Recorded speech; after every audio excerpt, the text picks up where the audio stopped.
Hi, xin chào tất cả các bạn, Duyên đã quay trở lại rồi đây. Mới đây mà lại sắp hết năm rồi. Các bạn đã hoàn thành được bao nhiêu dự định trong năm nay rồi? Hỏi thế thôi, thật ra Duyên cũng có nhiều dự định nhưng vẫn chưa thực hiện được hết trong năm nay, nên định hoàn thành trong năm sau vậy. Nhưng mà dự định gì thì dự định, Duyên nghĩ trước hết cần thay đổi bản thân khiến mình xinh đẹp hơn, tự tin hơn thì chắc chắn chuyện gì cũng suôn sẻ. Nếu bạn chưa biết phải thay đổi như thế nào thì video này sẽ hữu ích cho các bạn đó. Đặc biệt video hôm nay Duyên sẽ sử dụng những sản phẩm cực kỳ rẻ và không dài dòng nữa. Chúng ta cùng bắt đầu thôi nào.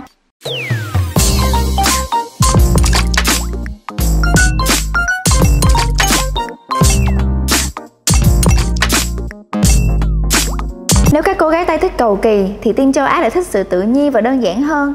Do đó mấy cái lúc này Duyên sẽ biến hóa theo phong cách trang điểm kiểu Hàn với một tông màu cùng với các bước trang điểm tối giản. Thay vì dùng kem che khuyết điểm, kem nền lỉnh kỉnh, Duyên sử dụng cushion của Hollite. Đây cũng là một hãng nội địa Trung mà Duyên vừa mới khám phá được.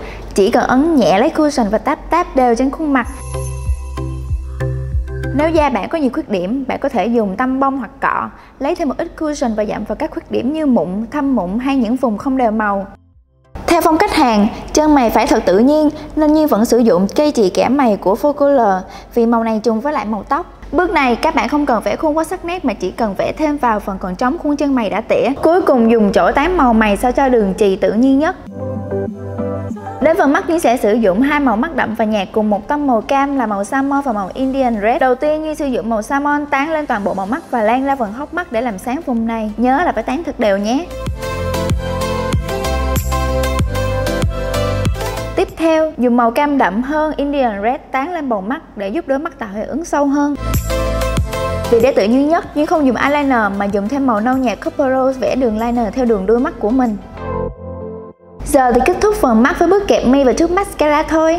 Thêm một mẹo nhỏ, các bạn có thể chuốt phần lông mi dưới, chúng giúp đôi mắt thêm long lanh và đầy sức sống hơn đó. Người châu Á thường thích gương mặt có đường nét tự nhiên và không quá sắc sảo, nên Duyên sẽ dùng màu nâu nhạt Copper Rose. Đầu tiên là đánh đường sống mũi, sau đó là đến hõm má và cuối cùng là một chút ở dưới cằm.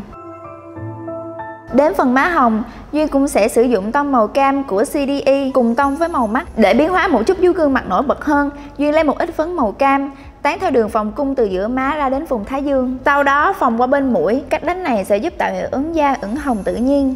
Thêm một chút bắt sáng cho tươi tỉnh hơn nha. Duyên sẽ sử dụng eyeliner trong bảng contour, tán theo đường gò má, vùng chữ T, vùng nhân trung và vùng cằm. Kết thúc lớp make up hoàn chỉnh, không được thiếu phần phấn phủ nhé.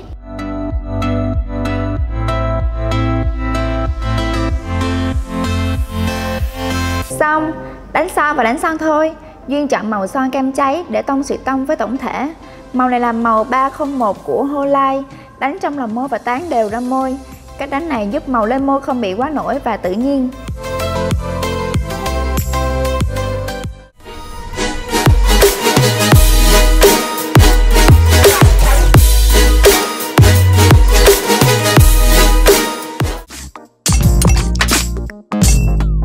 Hôm nay Duyên sử dụng toàn là đồ make up của Trung Quốc nên phải có một make up look theo xu hướng của đất nước này chứ nhỉ. Make up look này Duyên sẽ trang điểm theo phong cách trưởng thành và quyến rũ, không những giúp bạn trông cuốn hút và còn trông chuyên nghiệp hơn nữa. Các cô gái Trung Quốc rất ưa chuộng kiểu trang điểm da trắng mịn không tì phết nhưng vẫn mỏng mịn. Ở bước này, Duyên sẽ sử dụng che khuyết điểm của Foccolor trước để xử lý bọn khuyết điểm.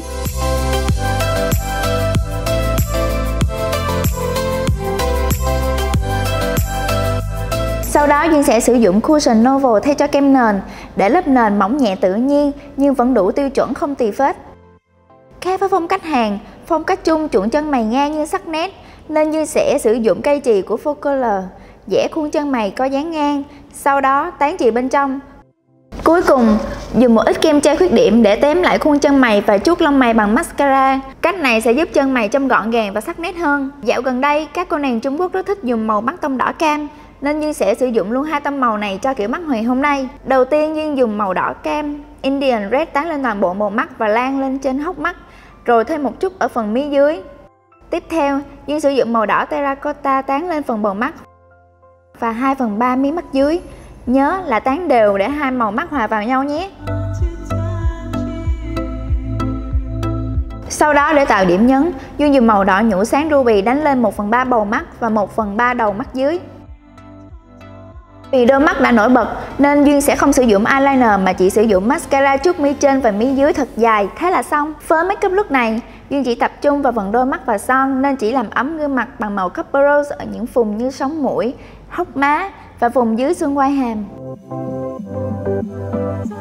Một gương mặt tươi tắn không thể thiếu má hồng được. Duyên sẽ sử dụng màu hồng đào của CDE để tán theo đường gò má đến phần thái dương.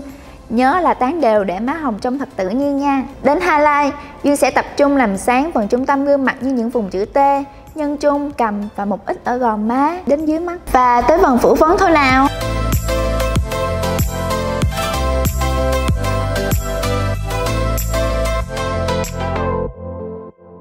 Tiếp đến là phần son. Son Duyên dùng cho makeup look này là son của GoGo màu 333. Đây là dạng son kem lì nên Duyên sẽ đánh từ trong lòng môi trở ra, sau đó tán đều ra viền môi để giúp môi không bị quá chói mà vẫn toát lên vẻ quyến rũ của nó.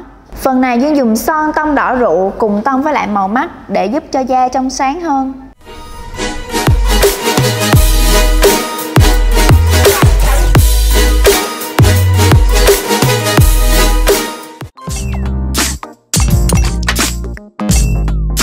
Nếu bạn là cô nàng thích cá tính hay có một làn da ngăm mạnh mẽ thì makeup look cuối cùng Duyên sẽ giúp bạn biến hóa thành một cô gái hiện đại và nổi bật như các hot girl Tây nhé. Khác với phong cách châu Á, các cô gái châu Mỹ lại ưa chuộng một lớp nền hoàn hảo không tì vết và một lớp nền khá dày để che phủ tất cả các khuyết điểm. Tuy nhiên, để phù hợp với đất nước nhiệt đới, Duyên sẽ sử dụng kem che khuyết điểm trước để xử lý tất cả các khuyết điểm trên khuôn mặt. Duyên sẽ chấm kem che khuyết điểm lên những vết thâm mụn, các vùng bị đỏ như khóe mũi, vùng sẫm màu như khóe miệng, dưới mắt theo hình chữ V và thêm vào vùng chữ T, vùng nhân trung, vùng cằm để highlight vùng này trước. Cuối cùng các bạn có thể dùng cọ, mút tán hoặc ngón tay để dặm và nhớ là dặm để giữ độ che phủ nhé.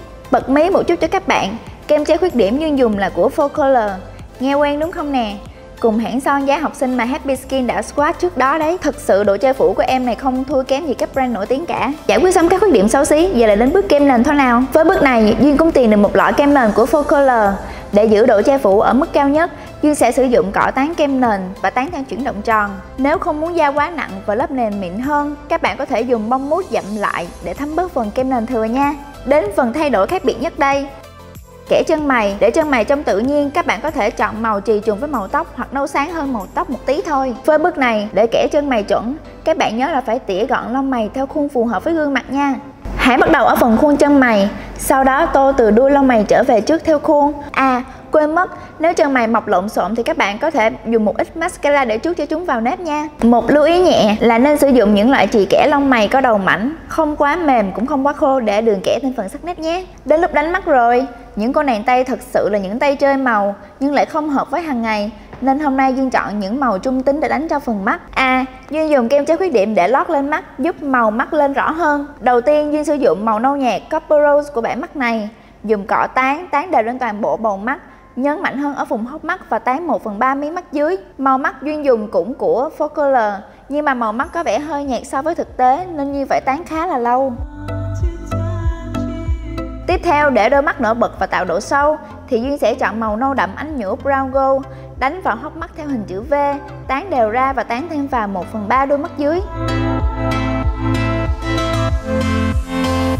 Sau đó, Duyên dùng màu đen carbon để viền mắt, giúp đôi mắt thêm phần sắc sảo nhưng không khiến mắt người châu Á bị dữ.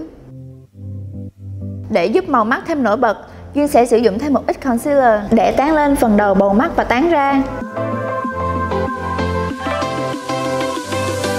Sau, dùng một ít màu nhũ sáng Moonlight để tán lên và tán thêm phần đầu mắt. Và cuối cùng, dùng lại màu salmon tán lại hốc mắt để màu mắt hòa quyện lại với nhau. Giờ thì Duyên sẽ sử dụng eyeliner viền lại trên đường eyeliner đen khi nãy. Bấm mi và chút mascara là xong. Tiếp theo là bước tạo khối. Bạn nên chọn tông màu tạo khối tối hơn 1 đến 2 tông để giúp gương mặt sắc nét và tây hơn. Bảng tạo khối Duyên dùng cũng đến từ hãng Focolor. Bước này bạn sẽ cần chú ý vào đường sống mũi và hai bên hốc má. Muốn tán hốc má chính xác thì nhớ hốc má lại, lộ ra đường hốc má và tán lên nhé. Bảng màu Duyên dùng lên màu không tốt lắm nên Duyên phải đánh rất nhiều mới lên đậm được. Đến phần highlight, nhưng mà Duyên sẽ không sử dụng má hồng trước highlight vì mẹo này sẽ giúp highlight và má hồng hòa vào nhau một cách tự nhiên nhất. Duyên sẽ sử dụng highlight của Focolor. Các bạn hãy cười để lộ phần xương gò má để tán eyeliner lên đúng nha. Và thêm một chút ở phần xương chân mày, vùng chữ T. đặc biệt là phần sống mũi, phần nhân trung và phần cằm. Duyên sử dụng lại màu salmon, chấm nhẹ và tán dưới gò má theo hướng từ vùng thái dương ra. Các bạn cứ tán theo chuyển động tròn để màu má lên thật đều nhé. Để giữ toàn bộ lớp make up lau trên mặt, Duyên kết thúc bằng phấn phủ. Duyên sẽ sử dụng phấn phủ dạng bột của Faux Color để set lại. Chúng không những giúp lớp trang điểm lau trôi mà còn hỗ trợ kiềm dầu nữa.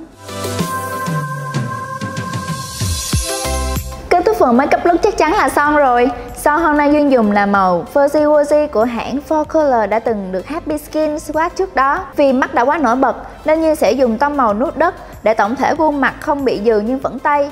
Và nhớ là đánh full môi nha, vì các cô gái tây không bao giờ đánh lòng môi cả.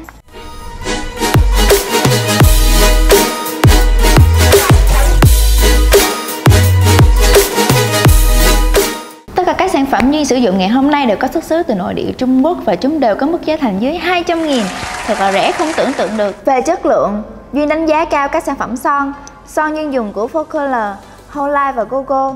Chất son khá pigment, lên màu khá chuẩn mà cảm giác không bị khô môi. Cái thứ hai Duyên thích đó là bảng màu mắt. Bảng này trông như bảng màu mắt của Huda Beauty vậy. Tông màu cực kỳ giống, còn độ lên màu thì các màu lì đậm hoặc màu nhũ đậm lên khá chuẩn. Nhưng những màu nhũ nhạt và các tông màu lì nhạt lên khá tệ, phải đánh đi đánh lại thì mới lên được chuẩn màu. Nhưng mà với giá thành chỉ hơn 100k thì chắc chắn hợp với các bạn mới tập tành make up đó. Duyên cũng rất là thích sản phẩm kẻ mắt, lên màu rất đậm và rất là đều, và cả kẻ lông mày nữa, lên màu cũng khá là tốt. Còn các sản phẩm nền đều có độ che phủ tương đối cao. Tuy nhiên các sản phẩm Duyên chọn có hơi nhiều ẩm nên là ban đầu sẽ cảm giác hơi dính, nhưng phủ vấn lại thì khá mịn và khá bền màu. Duyên dùng thử cả ngày mà vẫn không bị xuống tông. Đó là những sản phẩm mà Duyên cảm thấy thích. Còn hai sản phẩm này là hai sản phẩm mà Duyên cảm thấy không hài lòng nhất, bởi vì chất vấn lên không đều màu và rất là nhạt, và cần phải dặm đi dặm lại rất là nhiều lần thì mới có thể lên rõ màu được. Hy vọng các bạn thấy video này hữu ích và có thể áp dụng được nha. Và đừng quên nhấn like và subscribe cho Happy Skin nha. Xin chào và tạm biệt mọi người.